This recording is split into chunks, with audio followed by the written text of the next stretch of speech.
Ob meni že vidite posnetek z razglasitve zmagovalcev Evropskega denarnega kviza. Takole pa je videti prek telefona mentorice slovenskih tekmovalk Agnes Kozorog. Vsem učiteljem želimo, da bi jim bili učenci v tolikšno veselje, kot sta bili svoji v Bruslju Sanja in Zala iz osnovne šole Dušana Muniha Most na Soči. Dekleti sta v ponedeljek postali tudi ime tedna na Valu 202. Za uvrstitev na mednarodno tekmovanje, kjer se je merilo 26 ekip, pa je moral sodelovati ves razred. Infogram.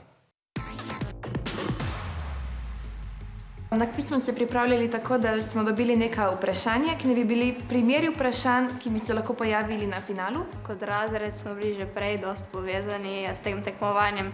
Smo se pa še bolj povezali, ker smo mogli sodelovati kot ena ekipa.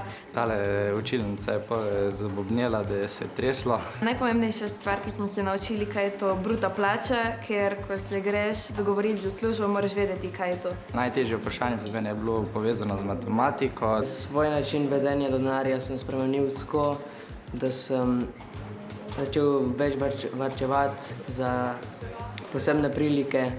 Vse, kar smo se naučili, bo prišlo prav. Se mi pa zdi, da je v bistvu ne to, kar smo se naučili, ampak da je bolj pomembna ta izkušnja res. Bo več tako pomenilo, da smo bili v Bruslju, pa ta spomin na zmago, kot te podatki. To se že znajdeš, tudi če ne veš. Vesel sem pa tudi zato, da smo zdaj malo znani po Sloveniji tudi.